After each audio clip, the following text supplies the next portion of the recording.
So as I was looking through Facebook out this weekend or the past weekend, I came across something that was being shared by several people that I knew, and it was written by a guy named Mark Snider, which not sure exactly what he does, but I was fascinated with the 20 tips or 20 ideas that he shared, advice for those over 65.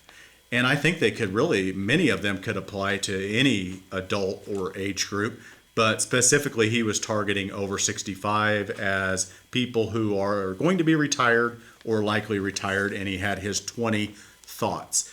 And many of those, being working with our clients in this industry for all these years, many of them really resonated with us, with me, and hit home.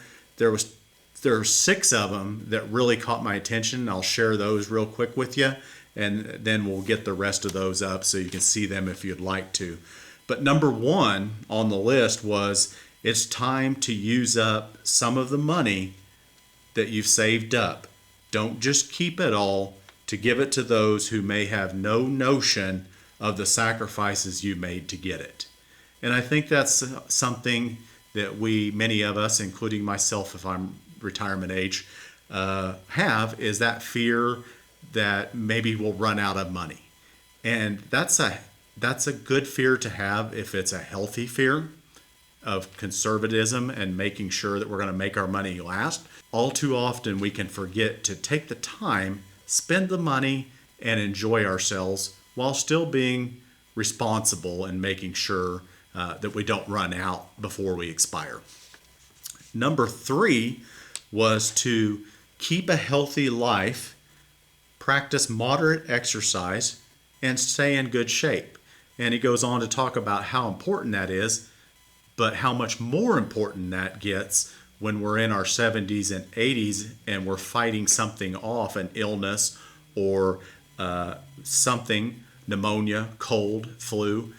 Being in shape and being moderately fit helps us in our 80s fight that off so much quicker and better than if we don't have some basic moderate exercise routine.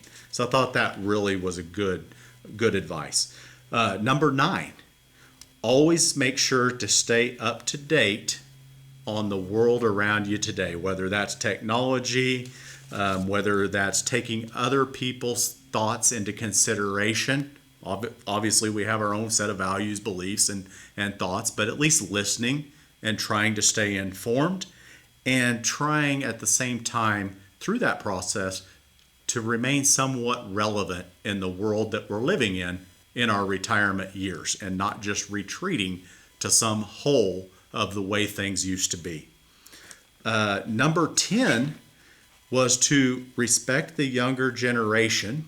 Your parents did, even though we don't always agree, obviously, and to offer advice when it's appropriate or it's solicited, but not to criticize and push it down each other's throat.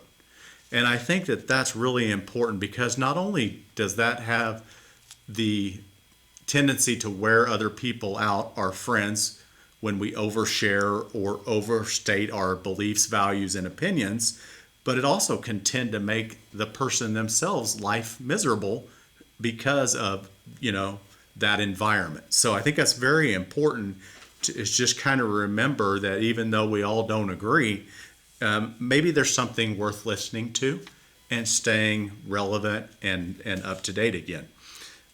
Number 14, don't abandon your hobbies if you have them.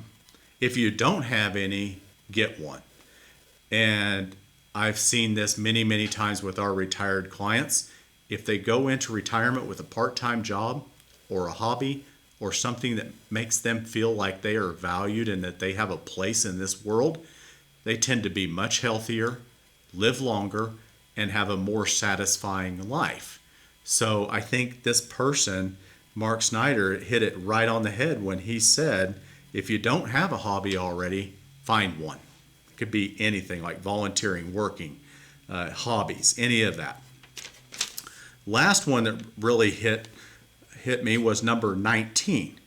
And we kind of mentioned this in one of the earlier ones, but 19 is, if you have strong beliefs, savor them.